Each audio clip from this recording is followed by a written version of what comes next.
സവിതുർവരണ്യം ഭർഗോ ദേവസ്യ ധീമഹി ധിയോ യോ ന പ്രചോദയാത്. ഓം ശാന്തി ശാന്തി ശാന്തി. യദാ യദാ ഹി ധർമ്മസ്യ ഗ്ലാനിർഭവതി ഭാരത അഭ്യുത്ഥാനമധർമ്മസ്യ തഥാത്മാനം സൃജാമ്യഹം. പരിത്രാണായ സാധൂനാം വിനാശായ ച ദുഷ്കൃതാം ധർമ്മസംസ്ഥാപനാർത്ഥായ സംഭവാമി യുഗേ യുഗേ. ഓം ശാന്തി ശാന്തി ശാന്തി.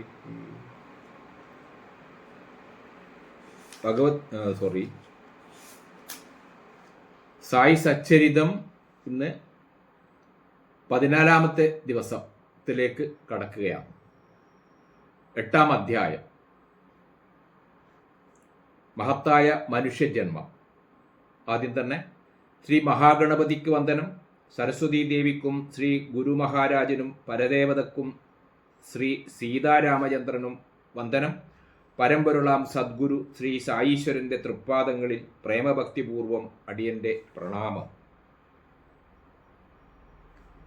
നമ്മൾ പറഞ്ഞുകൊണ്ടിരിക്കുന്നത് സായി സച്ചരിതത്തിലെ മഹത്തായ മനുഷ്യജന്മം എന്നതിനെ കുറിച്ചാണ്, മനുഷ്യജന്മത്തിനെ കുറിച്ചാണ്. ഞാനാര്, എവിടെ നിന്ന് വന്നു, എവിടേക്ക് പോകുന്നു, എന്തിന് ഞാൻ ജനിച്ചു, ഇതിൻ്റെ ഉത്തരം ലഭിച്ചവനത്ര ജ്ഞാനി. ഈ ചോദ്യത്തിൻ്റെ ഉത്തരം ലഭിച്ച ആള്, മനസ്സിലാക്കിയ ആള് ജ്ഞാനി. ഈ ജ്ഞാനം നേടുന്നതിന് വേണ്ടിയാണ് ഈ മനുഷ്യജന്മം. ഈ ജ്ഞാനം നേടുന്നതിന് വേണ്ടിയാണ് മനുഷ്യജന്മം. കേവലം ജ്ഞാനം നേടിയാൽ മാത്രം പോരാ, അത് നമ്മള് ഈശ്വര സാക്ഷാത്കാരം നേടുകയും വേണം. അതുവഴി ഈ ജ്ഞാനം നേടിക്കഴിഞ്ഞാൽ അതുവഴി ഈശ്വര സാക്ഷാത്കാരം ആണ് നമ്മളെ ലക്ഷ്യസ്ഥാനം. അതിനുവേണ്ടിയാണ് നമുക്ക് ഈ ശരീരത്തിന് തന്നിട്ടുള്ളത് എന്നാണ് പറയുന്നത്. സായീശ്വരൻ മാത്രം പറയുന്നതല്ല. ഭഗവത്ഗീതയിൽ അർജുനനോട് ശ്രീകൃഷ്ണൻ പറഞ്ഞിട്ടുണ്ട്, ശ്രീരാമൻ രാമായണത്തിൽ അതേക്കുറിച്ച് പറഞ്ഞിട്ടുണ്ട്. ഇങ്ങനെ മഹാത്മാക്കളൊക്കെ അതേക്കുറിച്ചിട്ട് അതാത് കാലഘട്ടങ്ങളിൽ പറഞ്ഞിട്ടുണ്ട്. ഈ വർത്തമാന കാലഘട്ടത്തിൽ വര്യന്മാർ അത് തന്നെ ആവർത്തിച്ചുകൊണ്ടേയിരിക്കുന്നുണ്ട്. ഞാൻ ആത്മാവാണ് എന്നുള്ള ഒരു ബോധം, ഈശ്വര സാക്ഷാത്കാരം നേടുകയാണ് ഈ മനുഷ്യജന്മത്തിൻ്റെ ലക്ഷ്യം. എങ്ങനെ ഈശ്വര സാക്ഷാത്കാരം ലഭിക്കും, അതാണ് നമുക്ക് മനസ്സിലാക്കേണ്ടത്. നമുക്കതിന്, സാധാരണക്കാരായ നമുക്ക് ഈശ്വര സാക്ഷാത്കാരം ലഭിക്കുമോ, നമുക്കത് പ്രാപ്തമാക്കാൻ സാധിക്കുമോ, അതിന് നമ്മൾ സ്വീകരിക്കേണ്ട വഴി എന്താണ്? ഇപ്പം നമുക്ക് സായീശ്വരൻ പറഞ്ഞു തരുന്ന ഋഷിമാരുടെ സംസർഗത്തിൽ കൂടി നമുക്കതിനെ എളുപ്പമാക്കാൻ സാധിക്കും. ഋഷിമാരുടെ സംസർഗം, അതാണ് നമ്മുടെ ശരീരം. ഉദാഹരണം പറഞ്ഞത്, ഒരു കുതിരപ്പുറത്ത് ഒരാള് യാത്ര ചെയ്യുന്നു, കുതിരപ്പുറത്ത് യാത്ര ചെയ്യുന്നു. അപ്പോൾ കുതിരപ്പുറത്ത് യാത്ര ചെയ്യുന്ന അയാളുടെ ലക്ഷ്യസ്ഥാനത്തേക്ക് എത്താൻ വേണ്ടി കുതിരേനെ നയിക്കുന്നു. ലക്ഷ്യസ്ഥാനത്തേക്ക് എത്താൻ വേണ്ടി കുതിരേനെ നയിക്കുന്നു. അപ്പൊ അതേപോലെ തന്നെ നമ്മൾ എന്ത് ചെയ്യണം? നമ്മളെ ലക്ഷ്യസ്ഥാനത്തേക്ക് എത്താൻ വേണ്ടി നമ്മളെ ശരീരത്തിന് നമ്മൾ അതിന് പ്രാപ്തമാക്കണം. കുതിരയോട് നമ്മളെ ശരീരത്തിനെയും ആ കുതിരക്കാരനോട് നമ്മുടെ ജീവാത്മാവിനെയും ആണ്. അപ്പോൾ ഈ ജീവാത്മാവ്, നമ്മുടെ ശരീരത്തിലിരിക്കുന്ന ഈ ജീവാത്മാവ് ഈ ശരീരത്തിന് ഈശ്വര സാക്ഷാത്കാരം ലഭിക്കാൻ വേണ്ടി പ്രാപ്തമാക്കണം. ഈശ്വര സാക്ഷാത്കാരമാണ് മനുഷ്യജന്മത്തിന്റെ ലക്ഷ്യം. ഈശ്വര സാക്ഷാത്കാരമാണ്. അതിനുവേണ്ടി നമ്മൾ ഉപയോഗിക്കണം ഈ ശരീരത്തിന്. എത്രയോ ജന്മങ്ങളിലെ നരകയാതനകളും സുഹൃത്തുക്കളും കൂടിച്ചേർന്ന പാപപുണ്യങ്ങൾ സമമായപ്പോൾ ഈശ്വര കൃപയാൽ മാത്രം സിദ്ധിച്ചതാണ് ഈ മനുഷ്യ ശരീരം എന്ന് പറയുന്നുണ്ട്. നമുക്ക് ഈ മനുഷ്യ ശരീരം ഈശ്വരന്റെ സൃഷ്ടികളാണ് ഈ ലോകത്ത് കാണുന്നതൊക്കെ. അങ്ങനെയുള്ള ഈ സൃഷ്ടികളിൽ വെച്ചിട്ട് ഏറ്റവും മഹത്തരമായ സൃഷ്ടിയാണ് ഈ മനുഷ്യജന്മം. നമ്മളിലുള്ള പാപങ്ങളും പുണ്യങ്ങളും സമമായപ്പോൾ ആണ് നമുക്ക് ഈ മനുഷ്യജന്മം ലഭിച്ചത് എന്നാണ് പറയുന്നത്. ഈ മനുഷ്യ ജന്മം നമുക്ക് തന്നിട്ടുള്ളത് ഈശ്വര സാക്ഷാത്കാരം നേടാൻ വേണ്ടിയിട്ടാണ്. മനുഷ്യരും മൃഗങ്ങളും തമ്മിലുള്ള വ്യത്യാസം ഈ ജ്ഞാനം നേടുന്നതിൽ മാത്രമാണ്. ബാക്കി നമ്മൾ ചെയ്യുന്ന എല്ലാ പ്രക്രിയയും മൃഗങ്ങളും ചെയ്യുന്നുണ്ട്. ഈശ്വര സാക്ഷാത്കാരം നമുക്ക് ലഭിക്കാൻ വേണ്ടി നമ്മൾ പ്രയത്നിച്ചിട്ടില്ലെങ്കിൽ നമ്മുടെ ജീവിതവും മൃഗങ്ങളെ ജീവിതവും തമ്മിൽ വ്യത്യാസമില്ല.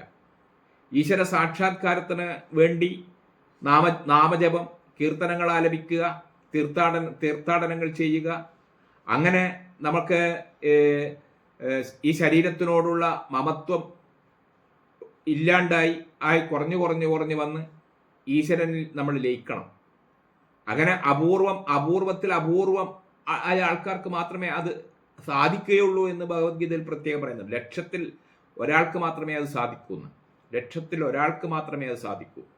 അങ്ങനെ സാധിക്കാൻ വേണ്ടിയിട്ട് അർജുനനെ അത് ഏകദേശം മനസ്സിലായിട്ടുണ്ട്. ഈശ്വര സാക്ഷാത്കാരം ലഭിക്കാൻ അർജുനന് ഇടയായിട്ടുണ്ട്. അപ്പോ മഹാഭാഗ്യം കൊണ്ട് സിദ്ധിച്ചതാണ് ഈ മനുഷ്യജന്മം. അതിൽ തന്നെ പൂർവ്വ സുഹൃത വിശേഷാൽ ബ്രാഹ്മണനായി ജനിക്കുന്നു. ഇതിലൊക്കെ പ്രാധാന്യമേറിയ കാര്യമാണ് സായി തൃപ്പാദങ്ങളിൽ ശരണം തേടുക എന്നത്. മരണം എപ്പോൾ വേണമെങ്കിലും സംഭവിക്കാം. ജീവിതം വളരെ ക്ഷണികം. ഇന്ന് ഈശ്വര സാക്ഷാത്കാരത്തിന് വേണ്ടി നമ്മൾ പ്രയത്നിക്കാം. ഞാൻ ആരാണ് എന്ന് മനസ്സിലാക്കാൻ വേണ്ടി പ്രയത്നിക്കാം. ദിവസങ്ങൾ കുറേ ഉണ്ടല്ലോ. അങ്ങനെ നമ്മൾ ചിലപ്പോൾ പറയുന്നുണ്ടായിരിക്കും. ഈ യൗവനാവസ്ഥയിൽ അതിനു വേണ്ടി മെനക്കെടണ്ട, ഈ യൗവനാവസ്ഥ കഴിയട്ടെ, പിന്നെ വാർദ്ധക്യത്തിലേക്ക് കടക്കുമ്പോൾ അങ്ങനെ അതിനു വേണ്ടി മെനക്കെട്ടാൽ മതി. പക്ഷെ കാരണം സായീശ്വരൻ പറയുന്നു, നമ്മളെ മനുഷ്യ ജീവിതം വളരെ ക്ഷണികമാണ്. എപ്പോഴാണ് നമ്മളെ ജീവിതത്തിന് അന്ത്യം ഉണ്ടാവുക എന്ന് നമുക്ക് ആർക്കും പറയാൻ സാധിക്കില്ല. അതുകൊണ്ട് എത്രയും എളുപ്പത്തിൽ നമ്മുടെ ഈശ്വര നമ്മൾ ചെയ്യുന്ന കർമ്മം ചെയ്തുകൊണ്ട് തന്നെ, നമ്മൾ ഏതൊരു മേഖലയിലാണോ നമ്മൾ പ്രവർത്തിക്കുന്നത് ആ പ്രവൃത്തി ചെയ്തുകൊണ്ട് തന്നെ നമ്മൾ ഈശ്വര സാക്ഷാത്കാരത്തിന് വേണ്ടി നമ്മൾ പ്രയത്നിക്കണം എന്നാണ് പറയുന്നത്. ഇല്ലെങ്കിൽ നമ്മളും മൃഗങ്ങളും തമ്മിലുള്ള ജീവിതത്തിന് വ്യത്യാസമുണ്ടാവും. ഇപ്പോൾ അതിനുവേണ്ടി നമ്മൾ വ്യാകുലതപ്പെടണം. ഈശ്വര സാക്ഷാത്കാരം ലഭിക്കാൻ വേണ്ടിയിട്ടാണ് ഈ മനുഷ്യ ശരീരം, എന്ന് പറഞ്ഞുകൊണ്ട് നമ്മൾ അതിനുവേണ്ടി വ്യാകുലതപ്പെടണം. ആലസ്യവും അജ്ഞാനവും അകറ്റി ആത്മചിന്തയിൽ മുഴുകണം. ആലസ്യം ഉണ്ടാവും, മടി വരും, അതുപോലെ തന്നെ അജ്ഞാനവും. അങ്ങനെ അല്ലാതുള്ള ജീവിതം മൃഗതുല്യമാണ്. അതിനുവേണ്ടി ശ്രമിച്ചിട്ടില്ലെങ്കിൽ നമ്മളെ ജീവിതവും മൃഗങ്ങളുടെ ജീവിതവും തമ്മിൽ വ്യത്യാസമില്ല. അപ്പം അതിന് ഉപകരിക്കുന്ന പ്രധാനപ്പെട്ട ഒരു മാർഗമാണ് സംസർഗം. നരേന്ദ്രന് ശ്രീരാമകൃഷ്ണ പരമഹംസനുമായിട്ടുള്ള സംസർഗമാണ് ഈശ്വര സാക്ഷാത്കാരത്തിലേക്ക് എത്തിച്ചത്. വളരെ പ്രയാസപ്പെട്ടനെ. ധാരാളം ആയിരുന്നു അദ്ദേഹത്തിന്, ശ്രീരാമകൃഷ്ണ പരമഹംസൻ. പക്ഷെങ്കിൽ അതിൽ ഈശ്വര സാക്ഷാത്കാരം ലഭിച്ച അപൂർവം വ്യക്തികളിൽ ഒരാളാണ് നരേന്ദ്രൻ. വിവേകാനന്ദൻ എന്ന പേരിൽ പ്രശസ്തനായി തീർന്ന. അങ്ങനെ സായീശ്വരന്റെ കാലഘട്ടങ്ങളിൽ ധാരാളം ആൾക്കാർ അദ്ദേഹത്തിന്റെ ശിഷ്യഗണങ്ങളിൽ ഉണ്ടായിരുന്നു. അതിലെ എത്രയോ ആൾക്കാർക്ക് ആ കാലഘട്ടത്തിൽ ഈശ്വര സാക്ഷാത്കാരം ലഭിച്ചിട്ടുണ്ട്. ഈശ്വര സാക്ഷാത്കാരം ലഭിച്ച ആൾ തന്നെയാണ് ശ്രീ ഹേമന്ത് പന്ത്. അദ്ദേഹമാണ് ഈ സായി സച്ചരിതത്തിൽ കൂടി നമ്മളെയും അതിന് പ്രാപ്തമാക്കാൻ വേണ്ടി ഉപദേശിക്കുന്നത്. അപ്പം നമ്മൾ മനസ്സിലാക്കേണ്ടത് ഈ സായി സച്ചരിതത്തിൻ്റെ എല്ലാ ഭാഗവും ദിവസേന കേട്ടാൽ, സായി സച്ചരിതം വായിച്ചാൽ, അത് കേട്ട് കഴിഞ്ഞാൽ നമുക്ക് ഈശ്വര സാക്ഷാത്കാരം ലഭിക്കുമോ എന്നാണ് നമ്മൾ പരിശ്രമിക്കേണ്ടത്. അതിന് ഉപകരിക്കുന്ന കാര്യങ്ങളാണ് നമ്മൾ ശ്രദ്ധിക്കേണ്ടത്.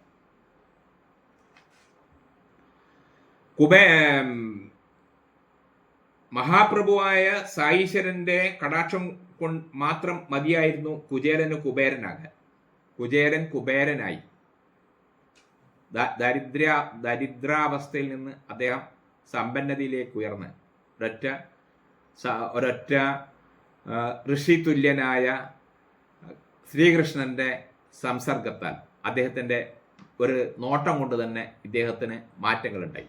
അപ്പം അതാണ് വലിയ വലിയ ഋഷീശ്വരന്മാരുടെ നോട്ടം കിട്ടിയാൽ മതി, അവരുടെ കൈ സ്പർശിച്ചാൽ മതി, അവരുടെ പാദങ്ങളിൽ നമസ്കരിച്ചാൽ മതി, നമ്മളിൽ വലിയ മാറ്റങ്ങൾ ഉണ്ടാവും. അപ്പം ഇപ്പം നമുക്ക് ഋഷി തുല്യമായ ആൾക്കാർ നമ്മളെ ചുറ്റുപാടും കുറവാണെങ്കിലും ഇങ്ങനെയുള്ള ഗ്രന്ഥപാരായണത്തിൽ കൂടി നമ്മളെ അതിനുവേണ്ടി നമ്മൾ സ്വയം തന്നെ പരിശ്രമിക്കണം. മഹാപ്രഭുവായ സായീശ്വരന്റെ ഒരു കടാക്ഷം മാത്രം മതിയായിരുന്നു. അങ്ങനെയുള്ള അവിടുന്ന് എങ്ങനെ ഷിർദിയിൽ ആഹാരം തേടിയിരുന്നു എന്ന് കേൾക്കൂ.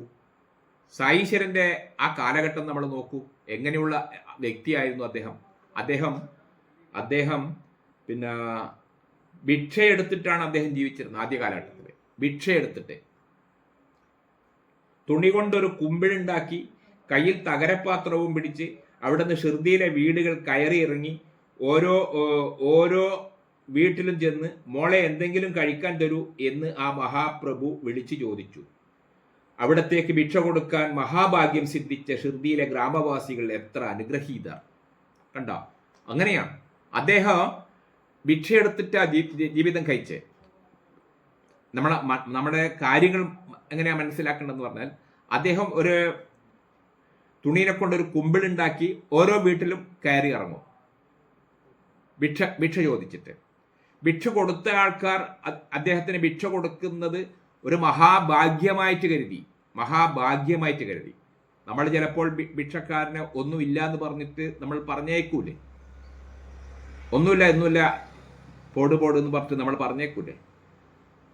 അപ്പോ വരുന്ന ആൾ ആരാന്ന് നമ്മൾക്ക് അറിയൂലല്ലോ. ചിലപ്പോൾ നമുക്ക് അറിഞ്ഞെന്ന് വരില്ല. നമ്മൾ തെറ്റിദ്ധരിച്ചിട്ട് ഭിക്ഷക്കാരെ നിസാരമാക്കി കണ്ട് അവരെ പറഞ്ഞയക്കും. അങ്ങനെ പറഞ്ഞയക്കാൻ പാടില്ല എന്നാണ് സായീശ്വരൻ നമുക്ക് തെളിയിച്ചു തരുന്നത്. അദ്ദേഹം തന്നെ ഭിക്ഷയ്ക്ക് വേണ്ടിയിട്ട് ചുറ്റുപാടുള്ള വീട്ടുകളിൽ കയറി ഇറങ്ങിയിട്ടുണ്ട്. മോളെ എന്തെങ്കിലും കഴിക്കാൻ തരൂ മഹാപ്രഭു വിളിച്ചു ചോദിച്ചു. അവിടത്തേക്ക് ഭിക്ഷ കൊടുക്കാൻ മഹാഭാഗ്യം സിദ്ധിച്ച ഷിർദിയിലെ ഗ്രാമവാസികൾ എത്ര അനുഗ്രഹീതർ. അദ്ദേഹത്തിന് ഭിക്ഷ കൊടുത്ത ആൾക്കാരൊക്കെ അനുഗ്രഹീതരായ വ്യക്തികളായി മാറിയിട്ടുണ്ട്. ഗൃഹങ്ങളിൽ നിന്നും കിട്ടുന്നതെല്ലാം തുണിയിലും തകരപാത്രത്തിലും ശേഖരിക്കും. നിശ്ചിത ഗൃഹങ്ങൾ കഴിഞ്ഞാൽ ഭിക്ഷാടനമെന്ന് നിർത്തും. ഒരു നിശ്ചിത ഗൃഹത്തിൽ കയറി ഇറങ്ങി ഭിക്ഷാടനം ലഭിച്ചു കഴിഞ്ഞാൽ അദ്ദേഹം ഭിക്ഷാടനം നിർത്തും. പിന്നീട് കിട്ടിയതെല്ലാം കൂട്ടിക്കലർത്തും, മൺകലത്തിലിടും. നാവിനെ വെന്ന ബാബയ്ക്ക് എന്ത് സ്വാദ്. നമ്മൾ സാധാരണ സ്വാദ് നോക്കിയിട്ടാണ് ഭക്ഷണം കഴിക്കുക. ബാബനെ സംബന്ധിച്ചിടത്തോളം അദ്ദേഹം സ്വാദ് എന്നുള്ളതല്ല, ജീവിക്കാൻ വേണ്ടി, ശരീരത്തിന് ജീവിക്കാൻ വേണ്ടിയിട്ട് എന്തെങ്കിലും ഭക്ഷണം കൊടുക്കുക, അത് മാത്രമാണ് അദ്ദേഹം കാണിച്ചിട്ടുള്ളത്. രുചിയൊന്നും അവിടുന്ന് ഗൗനിക്കാറില്ല. ഈ മിശ്രിതം ആവശ്യത്തിന് അവിടുന്ന് കഴിക്കും. അതിന് സമയനിഷ്ഠയൊന്നുമില്ല. കിട്ടുന്ന ഭക്ഷണം എന്നാണോ ഭിക്ഷയായിട്ട് അദ്ദേഹത്തിന് കിട്ടിയ ആ ഭിക്ഷ ഭക്ഷണം അദ്ദേഹം കഴിക്കും. അങ്ങനെ ശരീരത്തിനെ സംരക്ഷിച്ചു. ഭിക്ഷ ചെയ്യുന്നത്, ഭിക്ഷാടനത്തിന് വരുന്ന ആൾക്കാർ നമ്മൾ ഭിക്ഷ കൊടുക്കാതെ, നമ്മൾക്ക് കയ്യിലുണ്ടെങ്കിൽ കൊടുക്കാതെ നമ്മൾ തിരിച്ചയക്കാൻ പാടില്ല. കാരണം നമുക്കറിഞ്ഞുകൂടാ ഭിക്ഷ വരുന്ന ആളിൽ കൂടി എന്താണ് ഉദ്ദേശിക്കുന്നത് എന്നൊന്നും നമുക്ക് അറിയില്ല. നമ്മൾ എന്തെങ്കിലും ഒരു ഭിക്ഷ കൊടുത്തിട്ട് വേണം പറഞ്ഞേക്കാൻ. ബാബ കഴിക്കുമ്പോൾ ശ്വാക്കളും കാക്കകളും പൂച്ചകളും ഭയലേശമില്ലാതെ ബാബയുടെ സമീപം ചെന്ന് തിന്നുന്നുണ്ടാവും. ബാബ ഭക്ഷണം കഴിക്കുമ്പോൾ ബാബയ്ക്ക് ചുറ്റും പക്ഷികളുണ്ടാവും, നായ്ക്കളുണ്ടാവും, പൂച്ചയുണ്ടാവും, എല്ലാം ഉണ്ടാവും. ബാബ എന്ത് ചെയ്യും? അദ്ദേഹത്തിൻ്റെ പാത്രത്തിൽ നിന്ന് അവർക്കെല്ലാം കൊടുത്തതിന് ശേഷം മാത്രമേ ഭക്ഷിക്കൂ. അപ്പം അതിൽ നിന്ന് എന്താണ് നമ്മൾ മനസ്സിലാക്കേണ്ടത്? അവയിൽ ആ മൃഗങ്ങളിലുള്ള അതേ ചൈതന്യം തന്നെയാണ് നമ്മളിൽ ഏവരിലും ഉള്ളത് എന്ന അർത്ഥമാണ് നമ്മൾ അതിൽ നിന്ന് എടുക്കേണ്ടത്. ഋഷീശ്വരന്മാർ ചെയ്യുന്ന പ്രവൃത്തിയിൽ കൂടി നമ്മൾ മനസ്സിലാക്കേണ്ട കാര്യങ്ങളാണ് നമ്മൾ പറഞ്ഞുകൊണ്ടിരിക്കുന്നത്. അവർ ചിലപ്പോൾ ഇങ്ങനെ ചെയ്യുന്നുണ്ടാവും. അവർ ചെയ്യുന്നത് നമുക്ക് കാര്യങ്ങൾ ബോധ്യപ്പെടുത്താൻ വേണ്ടിയിട്ടാണ്. നമ്മൾ അതിൽ നിന്ന് കാര്യങ്ങൾ മനസ്സിലാക്കണം. നമ്മളിലും മൃഗങ്ങളിലും ഉള്ള ചൈതന്യം ഒരേ ചൈതന്യമാണ്. മനുഷ്യ സൃഷ്ടിയിലും മനുഷ്യരിലും നായികളിലും പൂച്ചകളിലും പക്ഷികളിലും ഒക്കെയുള്ള ചൈതന്യത്തിനൊരു വ്യത്യാസവും ഇല്ല. അത് മനസ്സിലാക്കാൻ വേണ്ടിയിട്ടാണ് ഈ ഉദാഹരണം ഇവിടെ പറഞ്ഞു തന്നിട്ടുള്ളത്.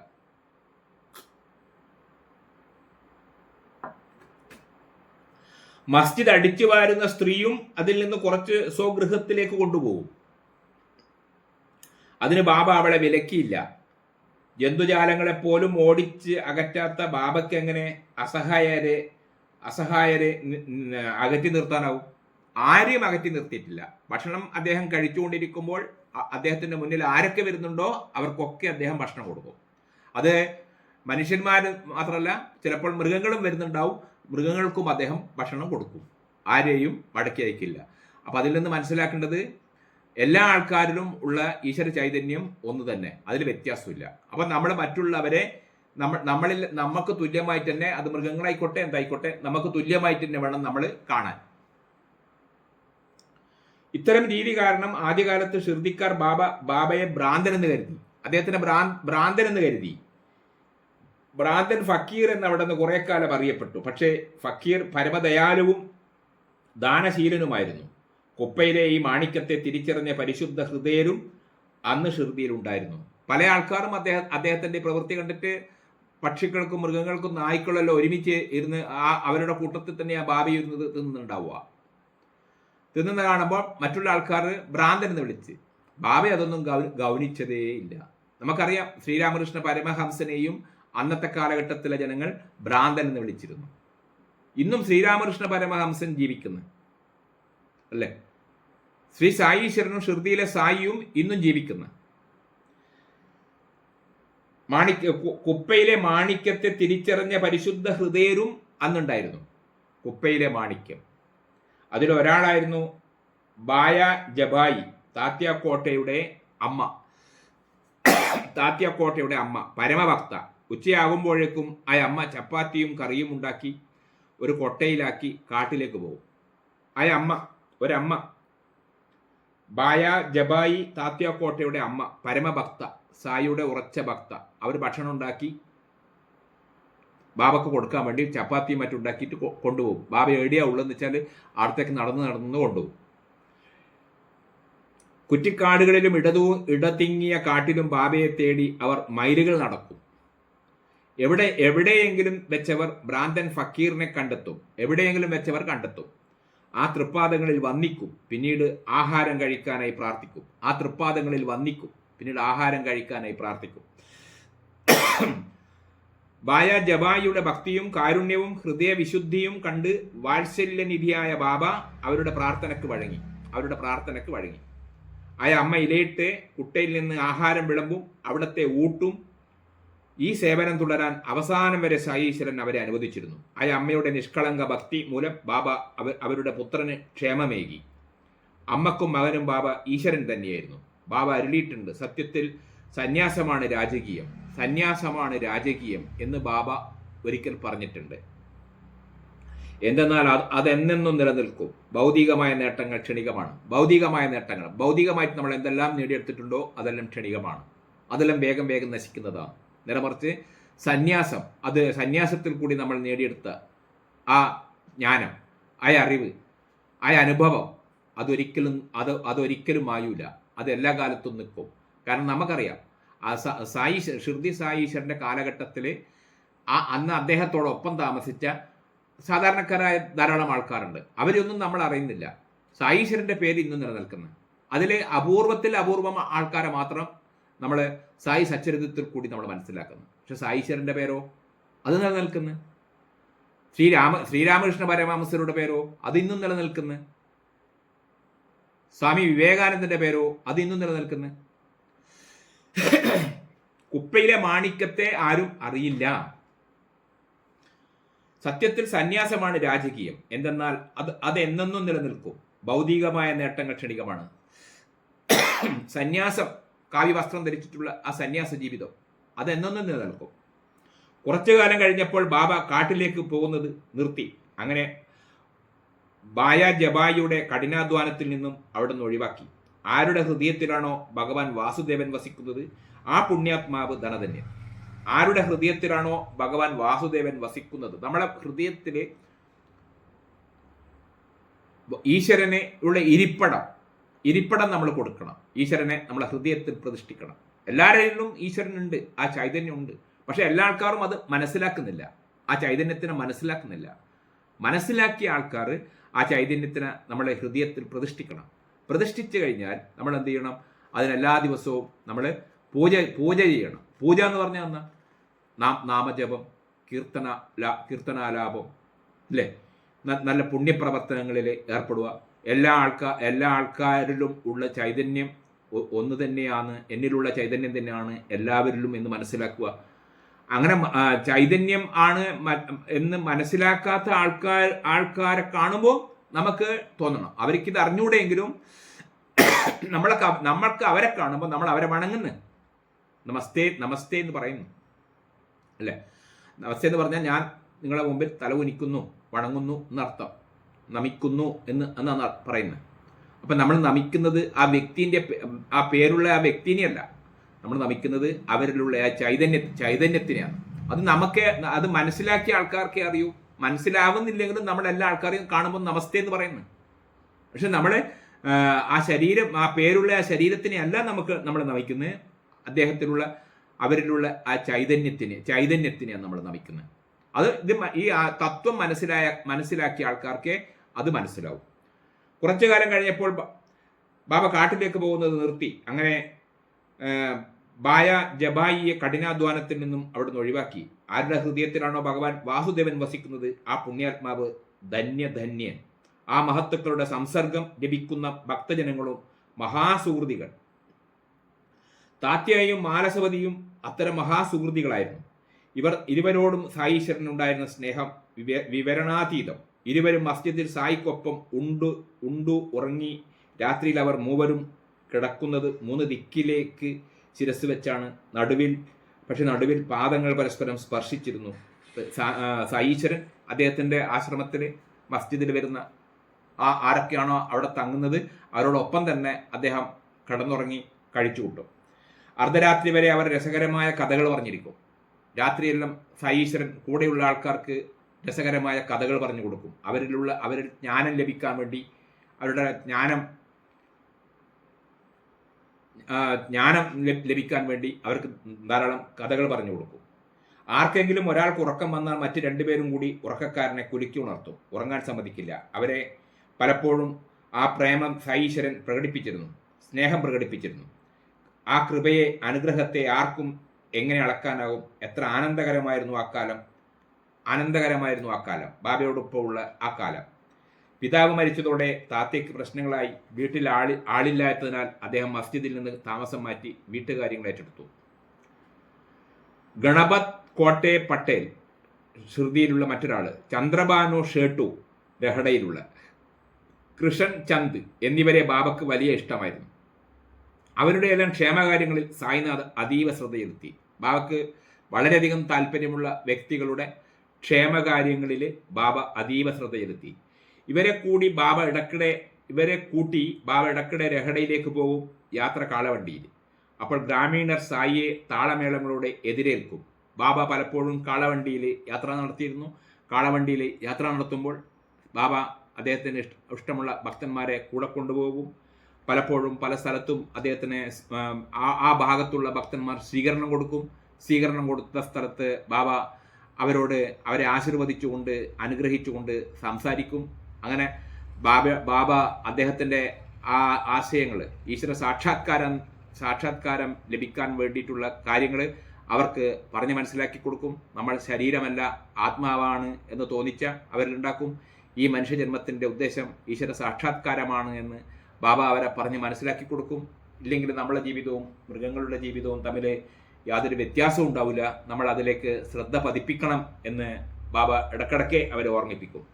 തിരക്കൊഴിയുമ്പോൾ കുഷൻ ചന്ദ് സായീശ്വരനെ സ്വഗൃഹത്തിലേക്ക് കൊണ്ടുപോകും.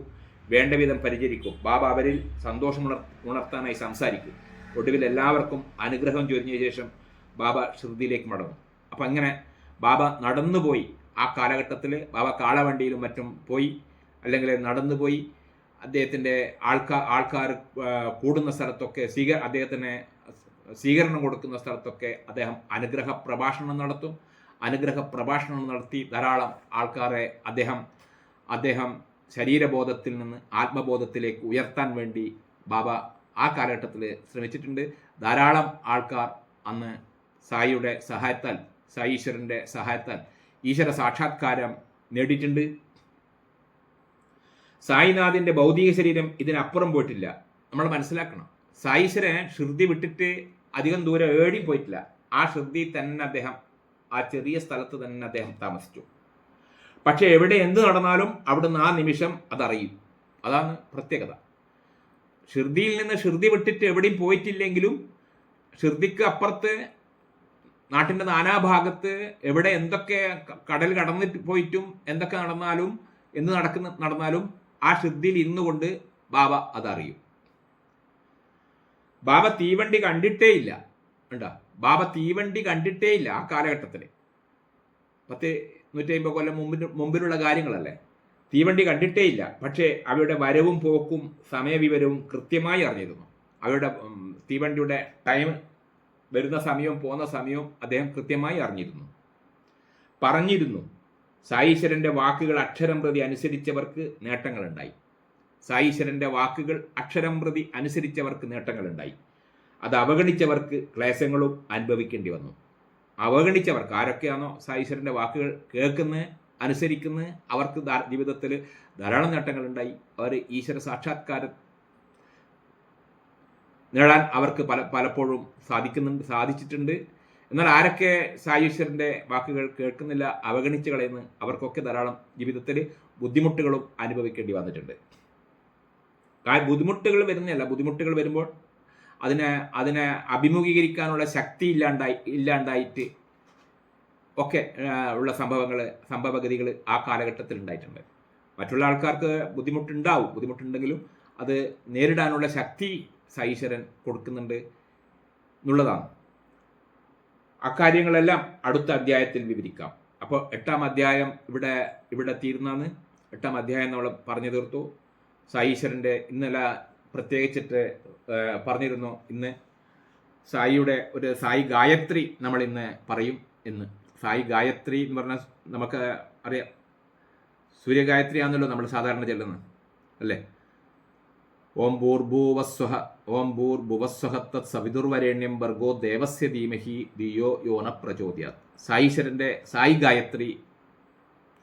ഓം സായീശ്വരായ വിദ്മഹേ സത്യദേവായ ധീമഹി തന്ന സർവ പ്രചോദയാത്. ഓം ശാന്തി ശാന്തി ശാന്തി. എന്താണ്? ഓം സായീശ്വരായ വിദ്മഹേ സത്യദേവായ ധീമഹി തന്ന സർവ പ്രചോദയാത്. ഓം ശാന്തി ശാന്തി ശാന്തി. ഓം സായീശ്വരായ വിദ്മഹേ സത്യദേവായ ധീമഹി തന്ന സർവ പ്രചോദയാത്. എന്നെ പ്രചോദിപ്പിക്കട്ടെ, സായീശ്വരൻ എന്നെ പ്രചോദിപ്പിക്കട്ടെ. ഓം സായീശ്വരായ വിദ്മഹേ സത്യദേവായ ധീമഹി തന്ന സർവ പ്രചോദയാത്. ഓം ശാന്തി ശാന്തി ശാന്തി. ഈ സായീശ്വരൻ്റെ സായി ഗായത്രി നമ്മൾ രാവിലെയും വൈകുന്നേരവും ഒരു 11 തവണയെങ്കിലും ചൊല്ലാൻ വേണ്ടി പരിശ്രമിക്കുക. ഓം സായീശ്വരായ വിദ്മഹേ സത്യദേവായ ധീമഹി തന്ന സർവ പ്രചോദയാത്. ഓം ശാന്തി ശാന്തി ശാന്തി. ഗായത്രി ചൊല്ലുമ്പോൾ തീർച്ചയായിട്ടും നമ്മളിൽ ഈശ്വര ഭക്തി നിറയാനും അജ്ഞാനം നീങ്ങിക്കിട്ടാനും ആണെന്ന് നമ്മൾ പ്രാർത്ഥിക്കുന്നത്. നമ്മളിലുള്ള അജ്ഞാനം, നീ അജ്ഞാനമാകുന്ന ആ കാർമേഘം, അജ്ഞാനമാകുന്ന ആ കാർമേഘം നീക്കി നമ്മളിൽ നല്ല ബുദ്ധി ഉദിക്കാൻ വേണ്ടി സായീശ്വരൻ നമ്മളെ പ്രചോദിപ്പിക്കട്ടെ എന്നാണ് നമ്മൾ പറയുന്നത്. സായീശ്വരൻ നമ്മളെ പ്രചോദിപ്പിക്കട്ടെ. അജ്ഞാനം ആകുന്ന ആ കാർമേഘം നമ്മളിൽ നിന്ന് നീക്കിത്തന്ന് ജ്ഞാനത്തിൻ്റെ മാർഗത്തിലേക്ക്, ഈശ്വര സാക്ഷാത്കാരത്തിൻ്റെ വഴിയിലേക്ക് എത്തിക്കാൻ സായീശ്വരൻ നമ്മളെ പ്രചോദിപ്പിക്കട്ടെ. ഓം സായീശ്വരായ വിദ്മഹേ സത്യദേവായ ധീമഹി തന്നസർവ പ്രചോദയാത്. ഓം ശാന്തി ശാന്തി ശാന്തി. ഇത്രയും പറഞ്ഞുകൊണ്ട് ഈ 14ാമത്തെ ദിവസത്തെ കാര്യങ്ങൾ നമ്മൾ ഇന്നിവിടെ പൂർത്തിയാക്കുകയാണ്. നാളെ 9ാമത്തെ അധ്യായമാണ്, 15ാമത്തെ ദിവസമാണ്. 15 ദിവസം, നാളത്തേക്ക് 15 ദിവസമാവും. എല്ലാ ആൾക്കാരും കൃത്യമായി കേൾക്കാൻ വേണ്ടി പരിശ്രമിക്കണം. മറ്റുള്ളവർക്ക് അതിനുവേണ്ടി ഈ കാര്യങ്ങളെ ഷെയർ ചെയ്ത് അവരിലേക്കും ഈ ആശയം, ഈശ്വരൻ്റെ മഹിമകൾ എത്തിക്കാൻ വേണ്ടി ശ്രമിക്കണം. ഏകദേശം 15 വീഡിയോ നമ്മൾ ഇട്ടിട്ടുണ്ട്. പഴയതെല്ലാം നോക്കി നമ്മൾ ആവർത്തിച്ച് കേൾക്കാൻ വേണ്ടിയിട്ട് ശ്രമിക്കണം എന്ന് മാത്രം പറഞ്ഞുകൊണ്ട് ഇന്ന് ഇവിടെ നിർത്തുന്നു. ഓം സായീശ്വരായ നമഃ.